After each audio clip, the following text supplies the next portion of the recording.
রবিনের সঙ্গে এক দুই কথায় ভালোই পরিচিত হয়ে গেলাম। সেদিনই প্রথম রবিনের সঙ্গে ড্রিঙ্কস করলাম। ড্রিঙ্কস করার পর নিজেকে অনেকটাই হালকা লাগছিল এবং সেদিন থেকেই একাকিত্ব কাটানোর জন্য নেশাটাই অবলম্বন করে নেই। ভেবেই নিয়েছিলাম যেখানে আমার বাবা মা আমার সঙ্গে নেই, যাকে এতটা ভালোবেসে বিবাহ করে স্ত্রীর মর্যাদা দিলাম, সেও এখন আমাকে ছেড়ে গেল। এই নরকময় জীবনে মদকে সঙ্গ নিলে মন্দ হবে না, এসব ভেবেই নেশার দিকে ধীরে ধীরে অগ্রসর হতে লাগলাম এবং বাবা মা কিংবা অদিতিকে দিনে দিনে ভুলেই গেলাম। সকালে ঘুম থেকে উঠে ফ্রেশ হয়ে হোটেল থেকে খাবার খেয়ে ক্লাস নিতে চলে যেতাম এবং ছুটির পর রবিনের সঙ্গে মদ নিয়ে আড্ডা দিতাম।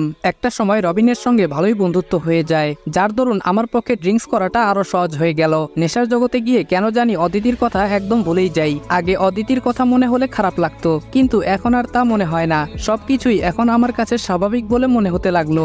এইদিকে নেশাটাও আমাকে দিন দিন ঘায়েল করে ফেলছে, সেটা আমি ভালো করেই বুঝতে পারতাম, কিন্তু সে জগৎ থেকে বের হওয়া কোনোভাবেই সম্ভব না। এভাবেই কেটে গেল 3টা মাস। এখন অবধি অদিতি আমার কোনো খোঁজ খবর নেয়নি। অদিতি ভালো করেই জানতো তাকে ছাড়া আমার আর কোনো সমস্যা হোক বা না হোক, খাবার দাবারের সমস্যা হবে, কিন্তু এগুলো জানার পরও কখনো মেসেজ কিংবা কল করে ভালো মন্দ জিজ্ঞেস করেনি। এভাবে 3 মাস কেটে যাওয়ার পর বাবা মা ও ভাইয়া তারা আমার সঙ্গে আগ বাড়িয়ে কথা বলতে শুরু করে। যদিও আমি তাদের কথা বেশি একটা গুরুত্ব দেই না, তারপরও কেন জানি তারা আগ বাড়িয়ে কথা বলতে আসে। হয়তো আমার করুণ অবস্থা দেখে তাদের মায়া হচ্ছিল। বাবা মা ভাইয়া তাদের সঙ্গে নীলা ভাবিও যে পরিবর্তন হয়ে যাবে তা কখনো দুঃস্বপ্নেও কল্পনা করিনি। এই তো 2 দিন আগের কথা। ঘুম থেকে উঠে ফ্রেশ হয়ে ক্লাস নিতে বের হচ্ছি, এমন সময় নীলা ভাবি আমার সামনে আচমকাই এসে বলল, রনি কেমন আছো? আমি কোনো কথা না বলে পাশ কাটিয়ে চলে যেতে ধরবো, তার আগেই নীলা ভাবির সামনে দাঁড়িয়ে বলল, আমি যা করেছি তার হয়তো ক্ষমা হয় না, কিন্তু এসব করার পেছনে আমার রাগ জিতটাই কাল হয়ে দাঁড়িয়েছিল। তখন তোমার সঙ্গে প্রতিশোধ নিতে পেরে নিজেকে হালকা লাগছিল, কিন্তু কিছুদিন যাবার পর তোমার এই দুর্দশা দেখে নিজেকে অনেক অপরাধী বলে মনে হতে লাগলো। তোমাকে দেখলেই কেন জানি নিজেই নিজেকে ধিক্কার দিতে ইচ্ছে করে। আমার জন্য তোমার জীবনটা আজ সত্যি নরকে রূপান্তরিত হলো। আর সবচেয়ে বড় পাপ যেটা করেছি, তোমার আর অদিতির মাঝে ফাটল ধরিয়ে, এটা হয়তো আমার জীবনের বড় পাপ ছিল। তাই আমি সিদ্ধান্ত নিয়েছি অদিতিকে সত্যিটা বলে তোমার কাছে আবার তাকে ফিরিয়ে আনবো। আমি নিশ্চুপ। নীলা ভাবি বলল, আমার জন্য যেহেতু তোমার সংসারটা ভেঙেছে, তো আমি নিজে গিয়ে অদিতিকে সত্যিটা বলে আবার তাকে ফিরিয়ে আনবো। তবুও নেশা করে নিজেকে এভাবে তিলে তিলে শেষ করো না। নীলা ভাবির কথা শুনে পাগলের মতো হেসে বললাম, আমার এমন অবস্থায় আপনি তো বেশি খুশি হবার কথা, কিন্তু আপনি খুশি না হয়ে আপসেট হচ্ছেন কেন? আর কি যেন বললেন, অদিতিকে আমার জীবনে আবার ফিরিয়ে দিবেন। অনেক হাসালেন আমাকে। নীলা ভাবি চোখের পানি মুছে বলল, আমি সিরিয়াসলি বলছি। আমি বললাম, আপনার কি ধারণা অদিতি আবার ফিরে আসলে আমি আগের মতো হয়ে যাব? সেটা আপনার ভুল ধারণা। আমি আমার এই একলা জীবন নিয়েই বিন্দাস আছি, এখানে আর কাউকে লাগবে না। অদিতিকে ফিরিয়ে আনার চেষ্টা ভুলেও করবেন না। অদিতিকেও আমার বেশ ভালো করেই চেনা হয়ে গেছে, আপনিও আমার সঙ্গে কথা বলতে আসবেন না। কথাগুলো শেষ করে ক্লাস নিতে চলে আসলাম। অপরদিকে নীলা ভাবি তার কৃতকর্মের জন্য নিজেই নিজের কাছে অনুতপ্ত হচ্ছে। এটাই স্বাভাবিক। একটা মানুষের যতই রাগজিৎ কাজ করুক না কেন, তার বিপক্ষকে যখন আঘাত করতে পারবে তখন তার মনে আচমকাই অনুতপ্ত অনুশোচনা কাজ করবে, এটাই স্বাভাবিক। সেদিক থেকে নীলারও একই অবস্থা। প্রথমে তার রাগজিৎ মিটাতে রনিকে মিথ্যা অপবাদ দিয়ে তার আনন্দময় জীবনটাকে নরক বানিয়ে ফেললো। কিছুদিন যাবার পর যখন লক্ষ্য করলো তার জীবনটা সত্যি নরকে রূপান্তরিত হয়েছে, ঠিক তখনই নীলার অনুশোচনা হতে লাগলো। অপরদিকে আরোহী বলল, আপু তোমার কি ভাইয়ার কথা একটুও মনে পড়ে না? অদিতি রেগে বলল, ওই চরিত্রহীনের কথা আমাকে বলতে আসিস না, ওকে আমি মন থেকেই ঘৃণা করি আর সারা জীবন তাই করে যাব।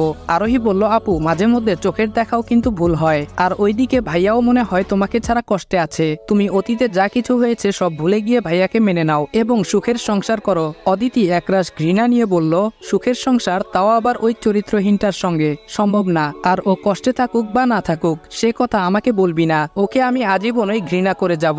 আরোহী বলল, আপু কাউকে এতটা ঘৃণা করা ঠিক না, হয়তো এই ঘৃণা করার জন্য তোমাকে একদিন আফসোস করতে হবে। অদিতি রেগে বলল, অনেক বলে ফেলেছিস, এবার আমার সামনে থেকে দূর হ বলছি। আরোহী কান্না করে বলল, আপু তুমি আগের মতন আর নেই, এখন কেমন যেন খিটখিটে মেজাজের হয়ে গেছো। অদিতি তার বোনের কথাই ভাবছে, সে কি সত্যি আগের থেকে পরিবর্তন হয়েছে? সেটা হয়তো তার চরিত্রহীন স্বামীর জন্যই তাকে এমন হতে হয়েছে। অদিতি এসব ভাবতেই হঠাৎ কলিং বেলের আওয়াজ শুনে দরজা খুলে বলল, কে? এর মধ্যে সামনে নীলাকে দাঁড়িয়ে থাকতে দেখে অদিতি অনেকটাই আনন্দ সহিত বলে উঠল, ভাবি কেমন আছেন? এতদিন পর হঠাৎ আমাদের বাসায়? নীলা ভাবি বলল, ভেতরে আসতে বলবে না? অদিতি বলল, হ্যাঁ অবশ্যই, ভেতরে আসেন। অদিতি খুশি হয়ে বলল, ভাবি আপনি হঠাৎ আমাদের বাসায়? আমি তো বিশ্বাস করতেই পারছি না। নীলা ভাবি বলল, আমি আজ একটা সত্য কথা বলতে আসছি, যা শুনলে তোমার চোখ কপালে উঠে যাবে। অদিতি বলল, কি সত্য কথা বলতে চাচ্ছেন? নীলা ভাবি বলল, আগে আমার মাথায় হাত রেখে প্রতিজ্ঞা করো বিষয়টি তুমি আর কাউকে জানাবে না। অদিতি বলল, আচ্ছা ঠিক আছে, কাউকে বলবো না, আপনি বলেন। নীলা বলল, সেদিন যা ঘটেছিল তা সম্পূর্ণই একটা নাটক ছিল। অদিতি বলল, বুঝলাম না, বিষয়টা একটু পরিষ্কার করে বলেন প্লিজ। তারপর নীলা তার কৃতকর্মের সব কথাগুলোই অদিতিকে বলে দেয় এবং পরিশেষে নীলা অদিতির পা জড়িয়ে কান্না করে বলে উঠল, অদিতি, কাউকে এটা জানিয়ে দিও না প্লিজ। এই বিষয়টা যদি তোমার ভাইয়া জানে তাহলে আমাকে নিশ্চিত ডিভোর্স দিয়ে দিবে। আমি তোমার পা জড়িয়ে ক্ষমা চাচ্ছি, প্লিজ আমাকে তুমি মাফ করে দাও এবং তোমার মনে যে ভুল ধারণা হয়েছে সেটা মুছে ফেলো। এইদিকে অদিতি নীলার সমস্ত সত্য কথা শুনে বাকরুদ্ধ হয়ে দাঁড়িয়ে পড়ল এবং চোখের কোণে জল এসে নিমিষে ভিড় করলো। এই বুঝি বৃষ্টির মতো ঝরতে শুরু করবে। অদিতি নিজেকে সংযত রাখতে না পেরে কান্না করে বলল, ভাবি, এটা আপনি কি করেছেন?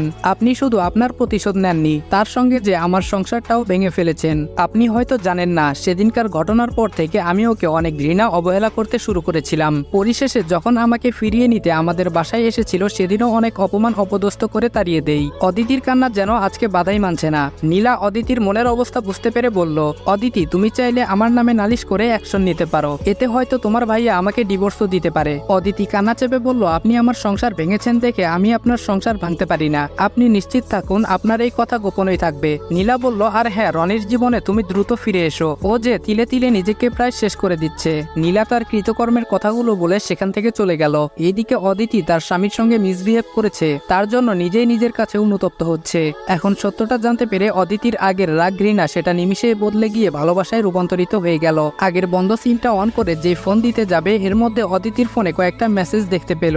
এতদিন অবহেলায় দেখার ইচ্ছে ছিল না, কিন্তু এখন আগ্রহ নিয়ে পড়তে লাগলো। প্রথম মেসেজ, অদিতি, প্লিজ বাসায় ফিরে এসো, তোমাকে ছাড়া আমার সত্যি খুব কষ্ট হচ্ছে, রাগ অভিমান না করে চলে এসো। দ্বিতীয় মেসেজ, অদিতি, তুমি তো জানোই বাসার কেউ আমার সঙ্গে কথা বলে না, এমনকি খাবার কথা কেউ ভুলেও জিজ্ঞেস করে না। বাইরে থেকে খাবার খেয়ে থাকতে হয়, বুঝতেই তো পারছো বাইরের খাবার খেতে পারি না, তবুও পরিস্থিতির মোকাবেলা আমাকে করতে হচ্ছে, ফিরে এসো প্লিজ। তৃতীয় মেসেজটি দেখে অদিতি চমকে উঠল।